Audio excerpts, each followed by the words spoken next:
जहाँ के मर्द महिलाओं को हमेशा नीचा दिखाने की कोशिश में रहते। अरे अभी तक खाना नहीं आया, क्या मुझे एक और शादी करने की जरूरत है? नहीं जी नहीं, ऐसा मत करना, वरना मैं कहाँ जाऊंगी। खाना लेकर मैं अभी आई जी। गांव की पंचायत में भी फैसले हमेशा औरतों के खिलाफ ही रहते। मैं जो फैसला सुनाता हूँ वो भगवान की आज्ञा होती है। इस लड़के ने अपने मन से शादी करके अच्छा नहीं किया। लड़के को घर भेज दो और इसकी शादी इसकी जाति की किसी लड़के से करवा दो, लेकिन ये लड़के, इसे तो गांव के बाहर निकाल दो। नहीं नहीं जमींदार साहब, ये क्या बोल रहे हैं? ऐसा नहीं हो सकता। मेरी बेटी मासूम है, इसे अच्छे बुरे की समझ नहीं है। अरे कहाँ जाएगी ये बेचारी? कहाँ जाएगी? इतनी चिंता है तो पूरे परिवार का गांव निकाला कर देते हैं। बेचारे पूरे बसे बसाए परिवार को गांव छोड़ना पड़ता है। चाहे जो हो, अगर बेटियों को कंट्रोल नहीं कर सकते तो गांव में रहने का कोई मतलब नहीं है। यहाँ औरतों को दब कर रहना होगा। कोई भी अपने हिसाब से कुछ नहीं कर सकता, सब ईश्वर की मर्जी से ही होगा। तभी गांव का एक आदमी दौड़ा दौड़ा आता है। सरपंच साहब, जमींदार साहब, वो कालिया है ना, उसकी बेटी पढ़ने के लिए शहर जा रही है। अच्छा, ये कब हो गया? और कालिया की हिम्मत कैसे हो गई ऐसा करने की? लेकर आओ उसे और उसकी बेटी को। बस फिर क्या था, हाजिर हो जाते हैं कालिया और उसकी बेटी सरपंच के सामने। और कालिया, ये क्या सुनने में आ रहा है? बेटी को इंजीनियर बना रहा है तू? और ये बता, गांव में तो स्कूल नहीं है, फिर कहाँ से इतनी क्लास पास कर गई तेरी बेटी? राधा, जो कि कालिया की बेटी है, उसे लगता है कि सरपंच उसकी तारीफ कर रहे हैं। सरपंच जी, मैंने ऑनलाइन पढ़ाई की है, डिस्टेंस लर्निंग से। सभी में मैंने अच्छे नंबर पाए हैं, जिसे देखते हुए शहर की इंजीनियरिंग कॉलेज में मुझे स्कॉलरशिप मिली है। वाह जी वाह, क्या होती है ये? पहले तो ये बताओ, फिर आगे की बात करते हैं। पूरा गांव राधा की बात सुन रहा था और राधा बोलती जा रही थी। तो ऐसे मैं फ्री में एक अच्छी शिक्षा लेकर गांव में जो कुछ परेशानियां हैं, जैसे बिजली, पानी और इंटरनेट जैसी समस्याओं के लिए काम करूंगी। मैं गांव को शहर से जोड़ने के लिए पुल का निर्माण करवाने का प्रस्ताव रखूंगी।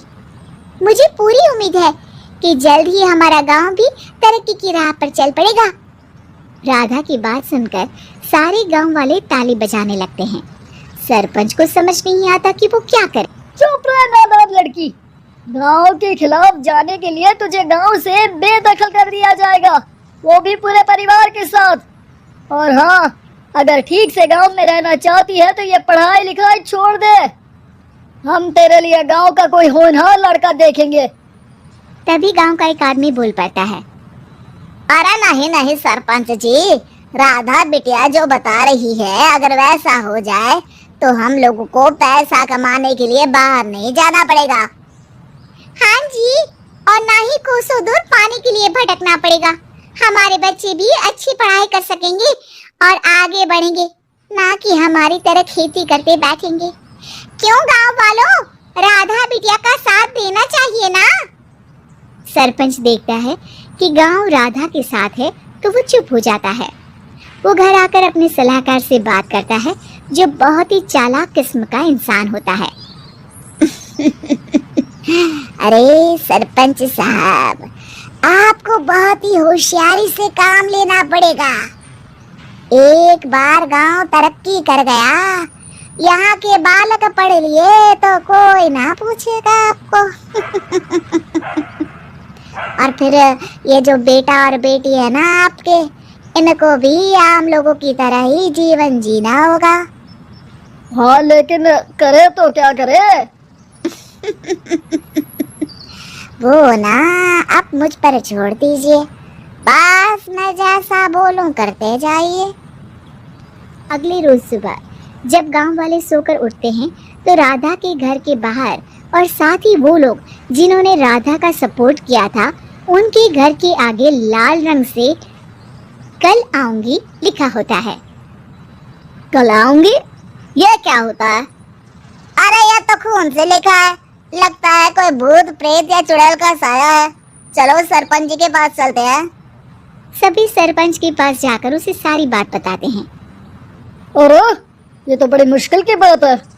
चलो, मैं एक बाबा को जानता हूँ, उन्हें बुला लेता हूँ। सरपंच बाबा को लेकर गांव के घर के बाहर जाता है। ओहो, तो ये वो चुड़ैल है जो उन लोगों को निशाना बनाते हैं जो गांव को बदलने का सपना देखते हैं।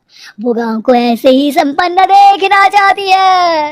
वो नहीं चाहती कि कोई बाहरी यहाँ का कायाकल्प करे।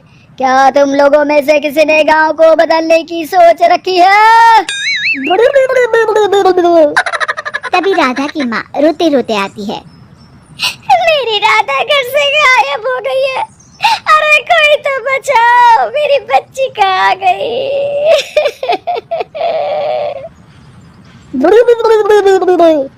ले गई वो चुड़ैल, तेरी बच्ची को ले गई।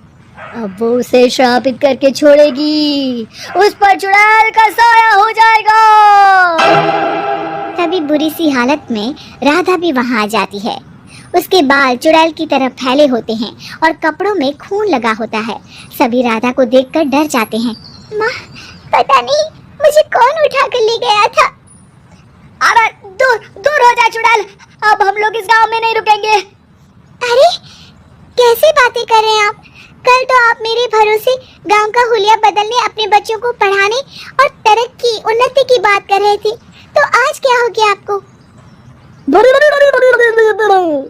ये फिर तुम लोगों को बहकाएगी।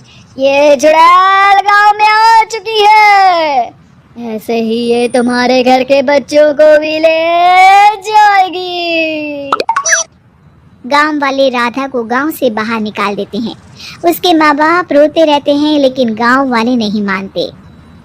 मैं भी अपनी बहन के साथ गांव के बाहर रहूंगा, लेकिन वो पढ़ाई नहीं छोड़ेगी। वहीं सरपंच के घर पर सलाहकार कहता है।